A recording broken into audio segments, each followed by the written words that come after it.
अस्सलामु अलैकुम नाज़रीन।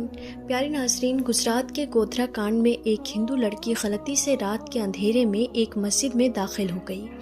यानी कि एक हिंदू लड़की धोखे से रात के अंधेरे में मस्जिद में घुस गई। उसके बाद में उस लड़की के साथ में जो कुछ हुआ, मस्जिद के मौलाना ने जो कुछ किया, उसके बारे में जानकर यकीनन आप लोग भी हैरान और परेशान हो जाएंगे। इसीलिए आज की ये वीडियो आप सभी के लिए बहुत ही ख़ास है। आप हिंदू हो या मुसलमान, आप इस वीडियो को आखिर तक ज़रूर देखें। और अगर आपको ये वीडियो पसंद आए तो दिल से एक लाइक करके शेयर भी कर दें, ताकि और भी लोगों के पास में ये वीडियो पहुंच जाए। तो चलिए नाजरीन, वीडियो को शुरू करते हैं। नाजरीन, 27 फरवरी 2002 की तारीख को कौन नहीं जानता होगा, क्योंकि यही वो तारीख है जिसने भारत के इतिहास को बदल कर रख दिया था। यही वो तारीख है जिस दिन गुजरात के गोधरा में हिंदू और मुसलमानों के बीच में दंगे शुरू हुए थे, जिसमें हज़ारों बेकसूर लोग मारे गए थे। उसके बाद में पूरे गुजरात में हिंदू और मुसलमान के बीच में बहुत ही ज़्यादा तनाव फैल गया। जो वाक़या हम आपको यहाँ पर बताने वाले हैं, ये वाक़या इसी गुजरात दंगे का बताया जा रहा है।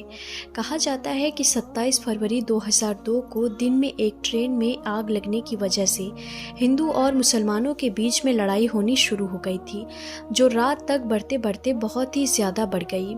फिर रात के वक्त लोग टोलियों की शक्ल में सड़कों पर घूमने लगे और बेकसूर लोगों पर हमला करने लगे। इसी रात गुजरात के अहमदाबाद शहर में एक हिंदू लड़की अपने घर जा रही थी। इसी बीच उसने देखा कि सामने से सैकड़ों की तादाद में लोग अपने हाथों में तलवार लिए और शोर शराबा करते हुए आ रहे हैं। ये देखकर वो हिंदू लड़की बहुत घबरा गई और इधर उधर भागने लगी।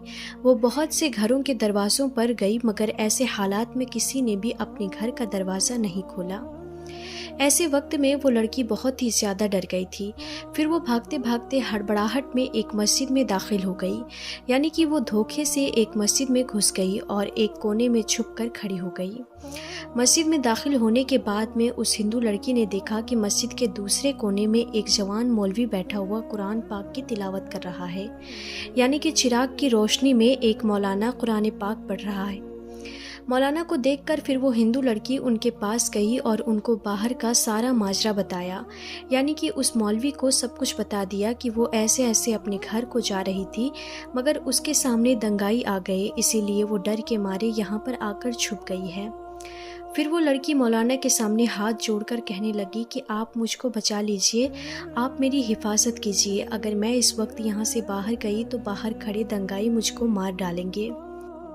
अभी बाहर के हालात बहुत ही ज़्यादा ख़राब हैं। ऐसे माहौल में मैं अपने घर भी अभी नहीं जा सकती हूँ, इसीलिए अब मैं रात भर यहीं पर रहना चाहती हूँ और रात गुजारना चाहती हूँ। फिर वो हिंदू लड़की हाथ जोड़कर मौलवी से कहने लगी कि मैं आपके सामने हाथ जोड़ती हूँ, आप मुझे रात भर यहाँ पर ठहरने की इजाज़त दे दें। नाज़रीन, लड़की की इन बातों को सुनने के बाद मौलवी साहब उठे और मस्जिद के दरवाजे पर पहुँचे और बाहर के हालात देखने लगे। मौलवी साहब ने देखा कि बाहर के हालात वाकई में बहुत ही ज़्यादा ख़राब है। सैकड़ों की तादाद में लोग हाथों में डंडे लिए इधर उधर घूम रहे हैं और बहुत से लोग मस्जिद के बाहर हाथों में तलवार लिए खड़े हुए हैं। ये देखकर मौलवी साहब बहुत डर गए। उन्होंने मस्जिद का दरवाज़ा बंद किया और अंदर आकर उस लड़की को मस्जिद में ठहरने की इजाज़त दे दी। अब वो हिंदू लड़की मस्जिद के एक कोने में आकर बैठ गई। वहीं मस्जिद के दूसरे कोने में मौलाना साहब फिर से कुरान पाक पढ़ने में मशरूफ़ हो गए। यानी कि कुरान पाक को पढ़ना शुरू कर दिया। उस मौलाना के सामने एक चिराग रखा हुआ था जो जल रहा था। अब वो हिंदू लड़की दूसरे कोने में बैठी मौलाना साहब को देख रही थी। तभी उस लड़की ने देखा कि मौलाना साहब ने कुरान पढ़ने के दौरान अपनी उंगली को चिराग में डाल दिया और अपनी उंगली को जलाने लगे। फिर थोड़ी देर के बाद में मौलाना ने वापस अपनी उंगली को चिराग से बाहर निकाल लिया है और फिर से वो कुरान पाक पढ़ने लगे। नाज़रीन, थोड़ी देर के बाद में लड़की ने फिर से देखा कि वो मौलाना फिर से वही काम करने लग गए हैं। यानी कि उन्होंने फिर से अपनी उंगली को चिराग में डाल दिया है। यानी चिराग के ऊपर जो आग जल रही थी, उस आग में अपनी उंगली को डाल दिया और थोड़ी देर अपनी उंगली जलने के बाद में उन्होंने वापस अपनी उंगली को बाहर निकाल लिया। یعنی کہ اپنی انگلی کو پیچھے کر لیتے ہیں اور پھر سے قرآن پاک کو پڑھنا شروع کر دیتے ہیں۔ مسجد کے دوسرے کونے میں بیٹھی وہ ہندو لڑکی یہ سارا منظر اپنی آنکھوں سے دیکھ رہی تھی۔ یہ دیکھ کر وہ لڑکی حیران اور پریشان ہو گئی اور سوچنے لگی کہ یہ مولانا کہیں پاگل تو نہیں ہو گیا ہے جو بار بار اپنی انگلی کو آگ میں جلا رہا ہے۔ خیر ناظرین، سوچتے سوچتے اس لڑکی کی آنکھ لگ گئی، یعنی اس کو نیند آ گئی اور پوری رات ایسے ہی نکل گئی اور صبح ہو گئی۔ صبح وہ مولانا اٹھے اور مسجد کے دروازے پر گئے اور انہیں باہر کے حالات دیکھے۔ مولانا نے دیکھا کہ اس وقت باہر کوئی بھی نہیں تھا، یعنی کہ سارے دنگائی وہاں سے جا چکے تھے۔ تو پھر وہ مولانا اس لڑکی کے پاس گئے اور کہنے لگے کہ بہن اٹھو، ہماری نماز کا وقت ہو گیا ہے، ابھی تھوڑی دیر کے بعد ہی یہاں پر بہت سارے نمازی آنے والے ہیں، اسی لیے اب تمہارا یہاں پر رکنا مناسب نہیں ہے، کیونکہ اگر لوگوں نے تم کو یہاں دیکھ لیا تو لوگوں میں بدگمانی پیدا ہو جائے گی، لوگوں میں ایک ڈاؤٹ پیدا ہو جائے گا، اسی لیے اب تم جلدی کر کے یہاں سے چلی جاؤ۔ اور میں نے باہر جا کر بھی دیکھا ہے، ابھی باہر کے حالات نارمل ہے، باہر کا راستہ بھی بالکل صاف ہو گیا ہے، اب آپ آسانی سے اپنے گھر پر جا سکتی ہیں، آؤ اب میں تم کو باہر تک چھوڑ دیتا ہوں۔ تو یہ سن کر اس ہندو لڑکی نے کہا کہ اگر باہر کا راستہ صاف ہو چکا ہے تو اب مجھے جانے میں کوئی حرج نہیں ہے، مگر میں جانے سے پہلے آپ سے ایک بات پوچھنا چاہتی ہوں کہ میں آپ سے ایک سوال کرنا چاہتی ہوں، پہلے آپ اس کا جواب دے دیں۔ یہ سن کر مولانا صاحب کہنے لگے کہ پوچھیے بہن، آپ کیا پوچھنا چاہتی ہیں؟ تو ہندو عورت کہنے لگی مولانا صاحب آپ یہ بتائیں کہ آپ رات بھر اپنی انگلی کو چراغ میں جلانے کی کیوں کوشش کر رہے تھے؟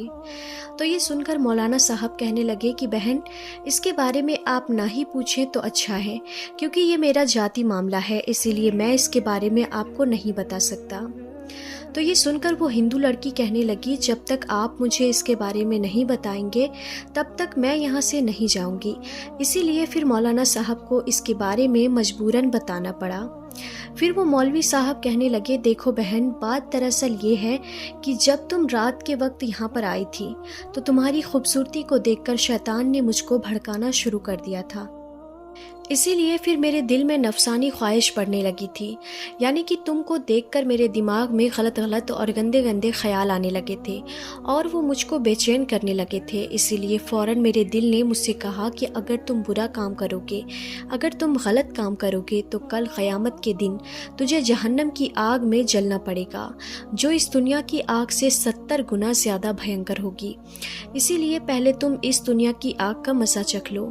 اسی لیے پھر میں نے اپنے دل کی بات کو مانتے ہوئے اپنے جسم کو آگ کے حوالے کر دیا۔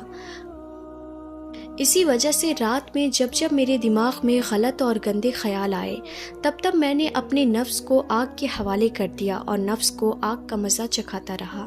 آگ کی تپش دیکھ کر میری نفس غلط کام کرنے سے رک گئی۔ ایسا کرتے کرتے میری پوری رات گزر گئی۔ ناظرین یاد رکھیں، اللہ سے ڈرنے والے مرد اور اللہ سے ڈرنے والی عورتیں اللہ تعالیٰ کو بہت پسند ہے، یعنی کہ ایسا کوئی بھی غلط کام جس کو کرنے کا ہمارا دل چاہ رہا ہو اور اس وقت اگر ہمارے دل میں اللہ کا خوف آ جائے اور ہم سوچنے لگ جائیں کہ اگر میں نے یہ غلط کام کیا تو یہاں پر میری سخت پکڑ ہوگی، اللہ کے یہاں پر مجھے سخت سزا ملے گی، اس خوف کی وجہ سے اگر ہمارے دل میں اتنا خوف پیدا ہو جائے اور ہم اس غلط کام کو کرنے سے رک جائیں تو یاد رکھیں ایسا شخص اللہ کو بہت پسند ہے۔ ناظرین یاد رکھیں، اسی کو کہتے ہیں تقوی کی زندگی۔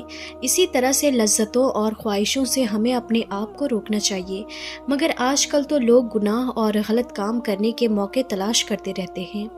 آج کل تو لوگوں کی یہ چاہت ہوتی ہے کہ اگر ہمیں کوئی غلط کام کرنے کا موقع مل جائے تو مزہ آ جائے گا۔ ناظرین اللہ تعالیٰ سے دعا ہے کہ اللہ تعالیٰ ہمیں ایسی سوچ کے بجائے نیک کام کرنے کی توفیق عطا فرمائے، آمین اللہم آمین۔